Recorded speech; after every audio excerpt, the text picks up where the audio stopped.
Okay, good afternoon, all of you. Sorry we are running a little late, but very quickly I would like to give an idea about the course that is being planned, which is titled as Solar Photovoltaics Fundamentals, Technologies and Applications, and this course will run from 12th to 22nd December this year. As you can notice that the course on solar photovoltaics is not a normal course which normally you will find in engineering colleges. So why there is a need for such a course on photovoltaics, and so I'll quickly go through this few slides which will give an idea. First, which I guess everybody knows about today's energy scenario, particularly India's energy scenario, that whatever conventional energy sources that we use have limitation in terms of the availability. It has environmental pollution, the negative impact on the environmental, and also there is a question of energy security. So these all three factors which are kind of very well noticed in the last couple of decades, and therefore a lot of governments are putting efforts to bring non-conventional energy sources in the portfolio, and India is no exception. So therefore we need to find out alternative sources to the fossil fuel based sources like coal, diesel, petrol, etc. So therefore, as I said, Indian government is also putting a lot of efforts to promote solar energy as one of the alternative source, the wind energy, biomass, and there are the other possibilities, but solar energy is one of the major renewable energy resource that is available to our country particularly. And just to promote the solar energy, the government of India has launched this Jawaharlal Nehru National Solar Mission, which was launched last year in January. And the target of this National Solar Mission is to actually implement about 20,000 megawatts of solar power, which includes solar photovoltaics as well as solar thermal in the country by 2022. It's a central government policy, but many state governments are also coming forward and making their own policies and promoting solar energy. So for instance, Gujarat government has their own policy and they are very aggressive on that policy. So there is a plan to have 500 megawatts installed by 2014 by Gujarat itself, and there are many other states including Maharashtra, Andhra Pradesh, who are planning to bring such capacities. So I feel that by year 2022, 20,000 megawatt will be 20,000 megawatt of solar power will be actually a small number, and we will have much more installed capacity in the country. So what this National Solar Mission is doing is trying to promote solar energy and various aspects related to solar energy, which includes technologies, the feed-in tariff plan, there is the renewable energy purchase obligations, the domestic production of the PV as well as thermal technology, the implementation side, the scalability issues, how we can reach up to 20,000, what are the various applications, whether this PV technology is to be connected with the grid or it can also be off grid. So there are various issues that relates to the solar photovoltaic technology and the ecosystem surrounding it. So one such issue which I have highlighted here in green is actually the manpower generation, and it is estimated that if you want to achieve the targets of Jawaharlal Nehru National Solar Mission, we must have 100,000 trained people in the country in the coming years.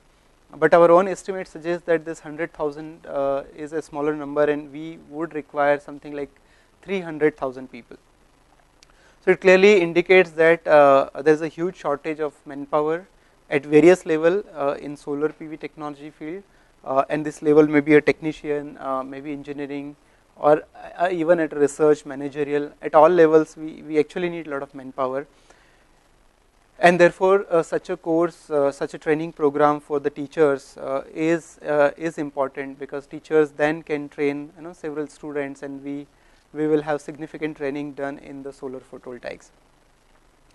Also, the government of India, the Ministry of New and Renewable Energy has funded a big project to IIT Bombay. It is called National Center for Photovoltaic Research and Education, and as you can see from this chart, under this center we are doing various activities which includes research and research in various areas, silicon cells, new materials, PV modules, systems, power electronics, but we are also focusing on characterization, modeling and simulation. But education is an important aspect of our national center, and therefore a lot of activities are being done at IIT Bombay to educate and train people in the field of solar photovoltaics. So here is some of the programs that we are doing. For example, we are running several courses which is for our BTech, MTech, MSc and PhD students. We are also preparing the course material so that other engineering college can make use of it, which will include not only the lecture materials but also the laboratory kits and teachers training program about which I am talking to you right now, and things like that. So we are also working towards training people and students and teachers and scientists outside the IIT campus. We are also doing distance education program like one which will have on PV, and training programs for the industry. So we are also running a lot of short-term training programs, about 4 to 5 programs we run every year on PV technology, various aspects of PV, fundamentals, technologies, power electronics and things like that. So this course which we will run in December this year is mainly divided in 2 parts. The part 1 will cover the fundamentals and technologies, so it will be about 20-hour lectures, and it will cover the basics of semiconductor physics, theory of p-n junction, operation of p-n junction, parameters of cell, solar cell design, fabrication of solar cell, particularly crystalline silicon solar cell, which is the main workhorse of the PV industry, PV module and its variation output in output power as a function of temperature radiation. These are the very fundamental things that people working in PV area must understand from the technology point of view. But in the second part we will also be looking at the applications for PV technology, which will include various power electronics, for example the grid connected and off grid systems, the charge controller, DC to DC converter, inverters.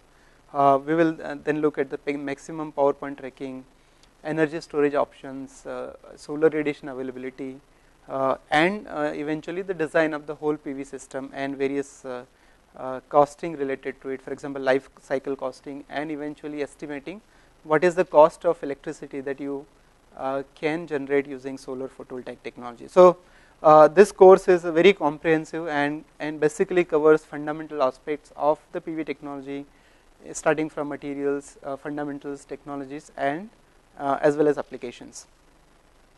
So teaching faculty for this will be Professor B.G. Fernandez, who is a professor at Electrical Engineering Department, and here is the web page. You can have more details about his research work and his teaching activities. He will mainly be covering the electronics part of it, and to cover the fundamentals and technologies part, myself, I am Chetan Singh Solanki from Department of Energy Science and Engineering. So you can have the more details about my work and my teaching activities from this web page. So we will be doing 2 other things. One is we will be giving this book which I wrote about 2 years back, which is titled as Solar Photovoltaics, Fundamentals, Technologies and Applications. So we will be giving this book as a reference book, but some other material will also be given where you can use it for the reference purpose for this course. So other than the lectures, the very important thing that we must do is of course the tutorials and the experiments. Typically solar field is something where you have to do the practical experiment and a first hand experiment, not just a simulation. So other than delivering the lectures through the AView which you are receiving right now, similar to that, we will also have the kind of contents provided for the tutorials, but most importantly we are actually designing the laboratory kits for the people, for the teachers and the coordinators centers. So what we will do is we will actually assemble this laboratory kits at IIT Bombay, and then we will be distributing this laboratory kits to those remote centers, and the participants at the remote centers will be able to do experiments on their own. So there will be about 10 experiments, and this laboratory kits will be given to the remote centers. So that will be a unique feature, that not only the lectures but you will also be able to do the experiment on solar energy. So about 8 to 10 experiment will be provided where you can do the experiment in the remote center. Of course, our long-term perspective is not only the, and this actually experiment will be more on the characterization, but we will also want people to do the fabrication of solar cells. So in a later maybe 1 year down the line, we will also make laboratory kits where people can make solar cell themselves. So, but that will come as a later part of it.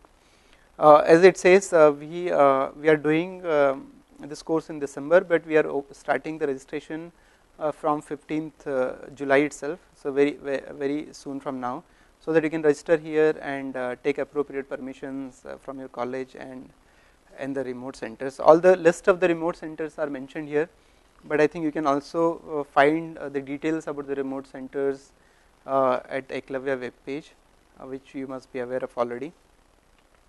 So thank you very much for your attention, and I hope that many of the interested faculty members do join this for this course, and let others know who are interested in the energy and particularly in the solar energy. This course may be very useful for them and the students for the future. Thank you very much.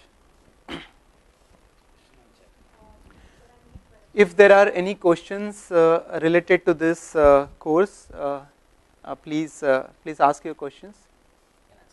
Okay, so there are some question, for example, what is the maximum efficiency we achieved in solar cells? So maximum efficiency is 43%, more than 43% for the multi-junction solar cells.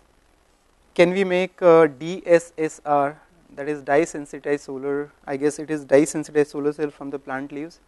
Actually any material that absorbs the solar radiation and can conduct electricity, having semiconductor property, be able to use for any solar cell applications. So it has to be absorbing the light, it must be having semiconductor properties, and it must be conductor of electricity. My question is, I haven't taken any energy management subject, but can I attend this workshop, and what are the prerequisites for this course? Over. Okay, so this course, I mean energy management is not a prerequisite. Particularly this course is open to many branches because we will be covering fundamentals, but it would be like preferable to have a kind of background in electrical, electronics, physics.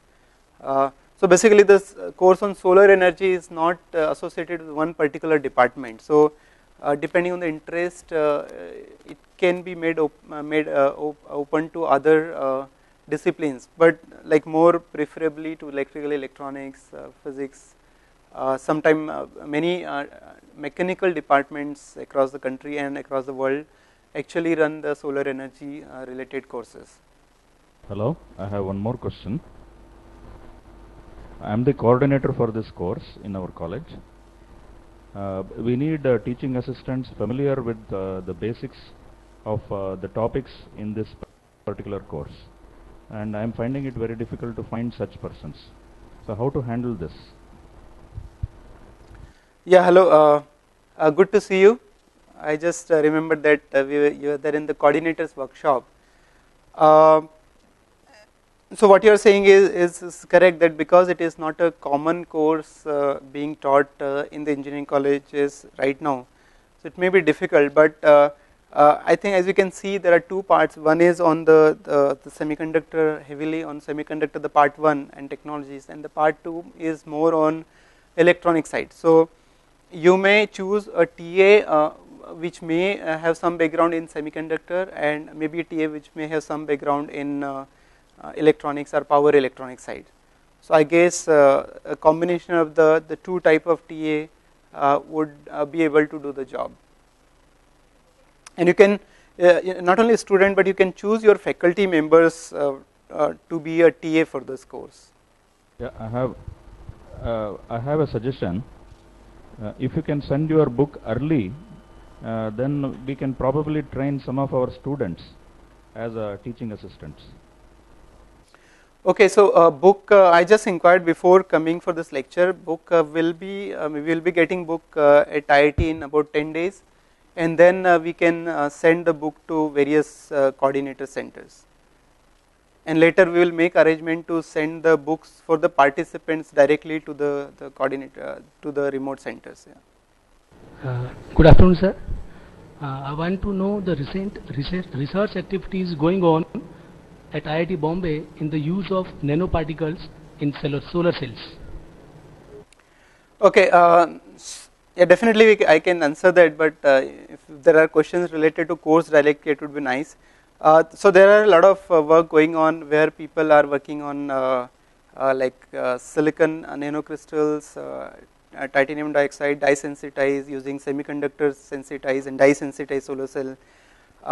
Some people are beginning to look at the organic solar cell. So there are many areas where like plasmonics also, the metal nanoparticles as well. So there are many aspects or various different PV technologies where the nanomaterials are being used.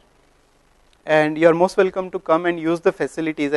So this facility we have in terms of